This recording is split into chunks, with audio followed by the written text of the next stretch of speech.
जय माँ इंद्राक्षी, जय अम्बे। इंद्राक्षी धाम में दर्शकों आप सभी का हम हार्दिक स्वागत करते हैं। आज के दिन जिन जातकों का जन्म दिवस है, मैरिज एनिवर्सरी है, उन सभी को हमारी तरफ से बहुत बहुत शुभकामनाएं। आज छोटा सा सब्जेक्ट है। बहुत लोगों की हथेली के मध्य में तिल होता है और हथेली के मध्य से में ही व्यक्ति की भाग्य रेखा होती है, जिसको लक लाइन कहा जाता है। तो हमने अपने जीवन काल में लाखों हाथों को देखा होगा और उसमें यही देखा है, यदि आपकी मुट्ठी में पूर्ण रूपेण भाग्य रेखा बंद होती है और वो तिल बंद होता है तो वो शुभ होता है। किस प्रकार से शुभ होता है, सारी जानकारी इस छोटे से एपिसोड में हम आपको देने वाले हैं। हालांकि आज हमने ये सब्जेक्ट सामुद्रिक शास्त्र के ऊपर लिया है, हस्तरेखा विज्ञान पर।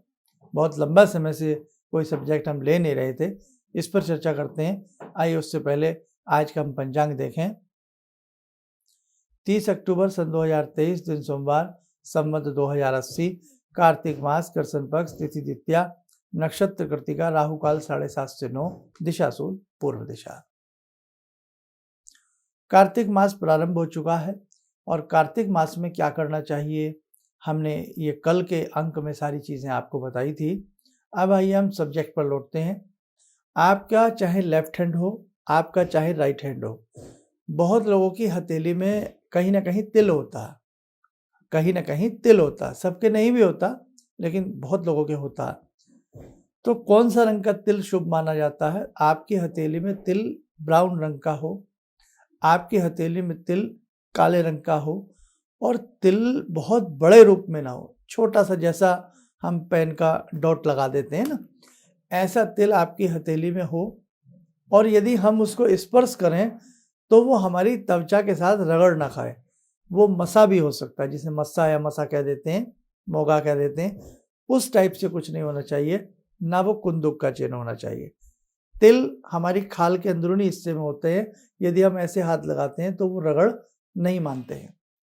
तो आपकी हथेली में तिल हो, पेन की डॉट जैसा हो, और जब आप सहजता से मुट्ठी बंद करें तो वो मुट्ठी में बंद होता हो और उसी मुट्ठी में आपकी है भाग्य रेखा, लक लाइन जिसे हम कहते हैं, फेट लाइन, शनि रेखा, सैटर्न लाइन।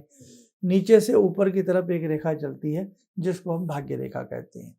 भाग्य रेखा विहीन हथेली जो होती है, कहीं ना कहीं संघर्षशील वो व्यक्ति होता है। जीवन में संघर्ष रहेगा, मेहनत ज़्यादा करनी पड़ेगी, पुरुषार्थ का फल लेट मिलेगा, कम मिलेगा। मिलेगा तो ज़रूर, पुरुषार्थ का फल तो फल निष्फल नहीं आता, लेकिन लेट मिलेगा। कुछ लोग थोड़ा सा करते हैं, ज़्यादा पा लेते हैं, और कुछ लोग बहुत ज़्यादा करके भी थोड़ा सा पा पाते हैं, और कई बार तो वो भी नहीं पा पाते हैं। तो आपकी हथेली में तिल भी है, आपकी हथेली में महीन पतली सी भाग्य रेखा भी है, और सहजता से मुट्ठी हम जब बंद करें तो दोनों चीज़ें आपकी हथेली में कैद होती हैं। तो मुट्ठी में आपका पुरुषार्थ है, मुट्ठी में आपका भाग्य है, और मुट्ठी में ही वो आपके तिल है। तो कहीं ना कहीं आपके जीवन में 4 चांद लगेंगे। 30 साल के बाद आपको उसका फल मिलेगा, और कुछ लोगों को बचपन में ही 10 साल के बाद ही उसका सुंदर फल देखने को मिल जाता है। ध्यान रखें, किसी भी व्यक्ति की हथेली में जो फेट लाइन होती है, लक लाइन होती है, वो खंडों में विखंडित ना हो, यानी कि बटी ना हो, पार्ट्स में कटी कटी कटी ना हो। और जैसे एक रेखा सीधी है, जैसे हमारा बाल है, सीधा बाल है कोई, या एक रेखा, एक लाइन सीधी है, वो टूटी टूटी टूटी चलेगी, उसका फल बेकार हो जाता है। बिल्कुल सीधी रेखा हो, कहीं से भी उसमें कट ना लगा हो, और यदि भाग्य रेखा के ऊपर ही तिल बना हो, ब्लैक रंग का, काले रंग का, तो सोने पर सुहागे वाली बात हो जाती है ऐसे व्यक्ति की हथेली में, है ना। कायदे में तो ये सारी चीज़ें हमें आपको एक स्केच के माध्यम से, फोटो के माध्यम से समझानी चाहिए, पर लेकिन अचानक कोई सब्जेक्ट कई बार दिमाग में आता है तो फिर एडिटिंग में भी सारी दिक्कतें आती हैं, इसलिए सिंपल वे में ही आपको हम समझा रहे हैं। पुराने दर्शक तो सारी चीज़ें अब बहुत हमारे अच्छे से समझने लगे होंगे। तो ऐसी आपकी हथेली में तिल प्रदायिनी, तिल योगिनी भाग्य रेखा होगी तो आपको लाभ मिलेगा।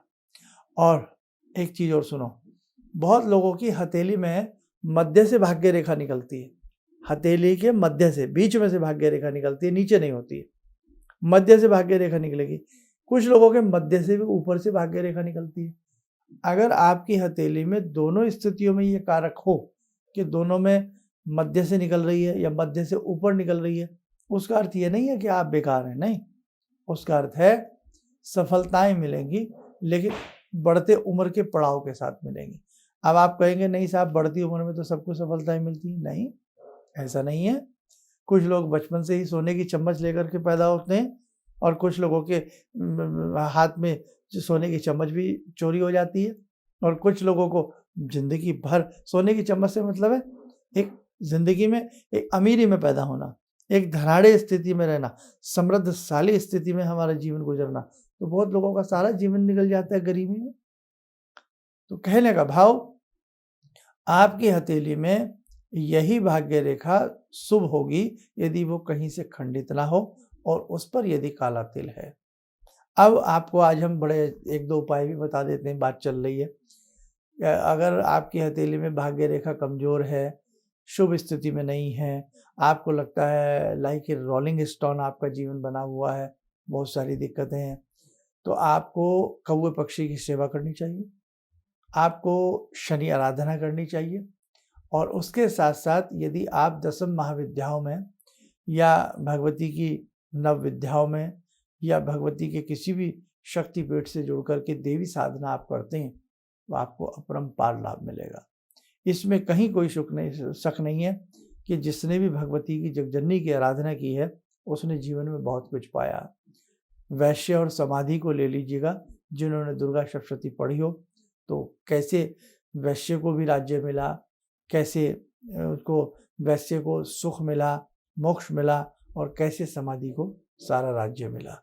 कहने की बात है, जब भगवती या उपासक भगवती की उपासना करता तो सुख सौभाग्य की उसको नाना भांति से प्राप्ति होती है। स्वामी रामकृष्ण परमहंस जी से जब नरेंद्र जी की ये वार्तालाप हुई और स्वामी रामकृष्ण परमहंस जी ने नरेंद्र से कहा कि जाओ, जो तुम्हें भगवती से मांगना है तुम भगवती से वो मांग लो। जब नरेंद्र भगवती दक्षिणा महाकाली के दर्शन करते हैं, अंदर जाकर के देखते हैं सारी जगत का ऐशो आराम, सभी प्रकार की सुख, सारी चीज़ें, सभी चांद सितारे भगवती के चरणों में हैं। कहने का भाव कि जब सभी भगवती के चरणों में हैं तो वो क्या मांगा जा सकता है? उस भगवती से तो यही मांगा जा सकता है कि हे देवी, हे जगजननी, जीवन भर के लिए अपनी चरण शरण में हमें रखना। जो भगवती के चरण शरण में रह जाता है उसको भौतिक सुख तो अनायास ही मिलते चले जाते हैं। हकीकत बात है ये। जो देवी का उपासक होगा उसकी आध्यात्मिक प्रगति तो होगी ही होगी, लेकिन आध्यात्मिक प्रगति उन्नति के साथ साथ भौतिक प्रगति उसकी होगी ही होगी। भौतिक प्रगति किसे समझते हैं आप? जैसे हम चाहते हैं हम 2 पैसे वाले बन जाएं, हमारे घर में समृद्धि हो, हमारे पास भी 2 पैसे हों, हमारे घर में भी ये चीज़ें हों, हमारे पास भी ये हो, उसे भौतिक उन्नति कहते हैं। और आध्यात्मिक उन्नति आप समझते हैं कि भाई आध्यात्मिक पगडंडी का एक प्रगाढ़, एक सशक्त आपको मुसाफिर बनना हो जाता है। तो बहुत सारी चीज़ें हैं जो आपकी हथेली में छिपी है।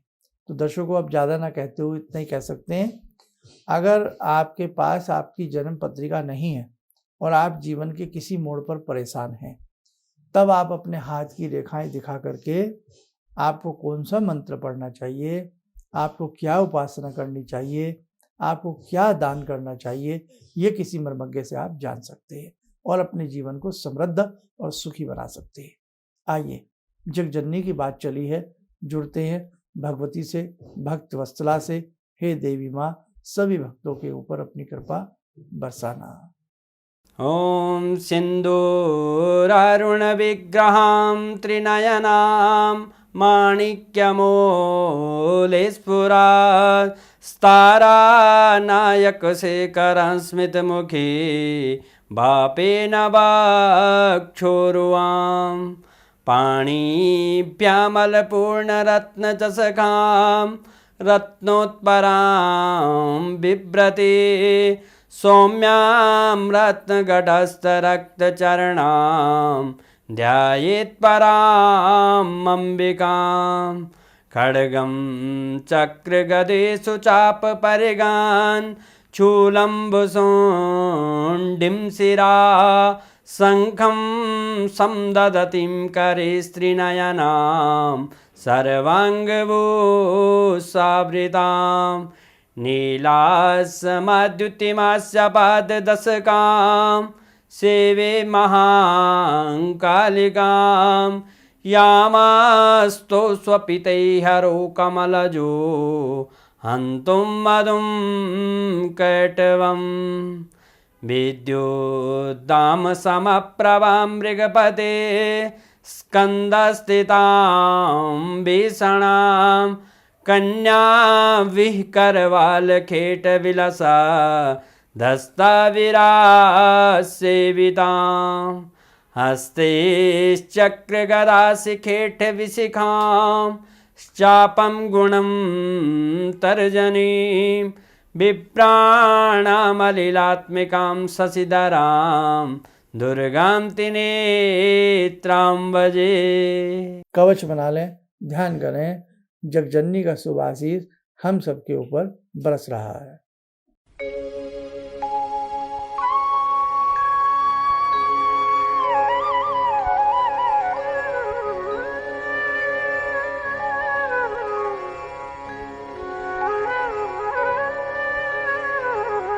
ओम बोलते हुए नेत्र खोलें, सामान्य हो जाए। देखो साधकों, प्रतिदिन की कुछ ना कुछ चर्चा आपके साथ में हम रखते ही रखते हैं और आप प्रतिदिन कार्यक्रम को देखते रहिए। कार्तिक मास है, आगे 5 दिवसीय हमारा त्यौहार भी आ रहा है ना। रात द्वितीया, अन्नकूट, दीपावली, नरक चतुर्दशी आ रही है ना, सारी चीज़ें तो बहुत अच्छे से मनानी है।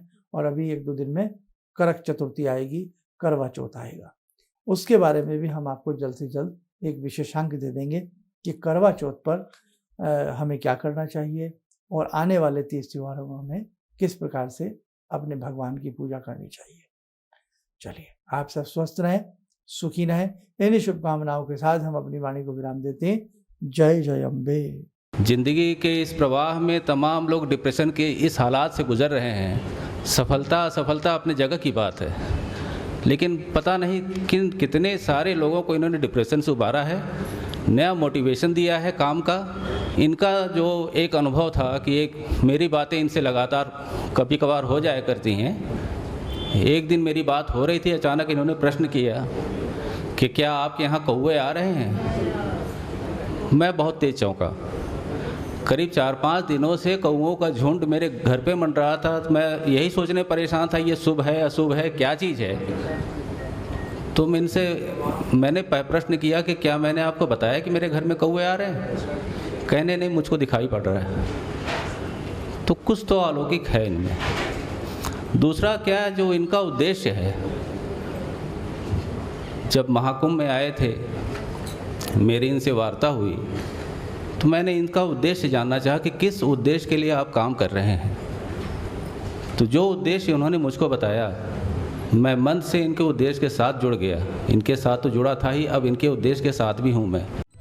किसी भी समस्या के समाधान के लिए मिले प्रसिद्ध हस्तरेखा एवं वास्तु विशेषज्ञ प्रोफेसर धर्मेंद्र शर्मा जी से।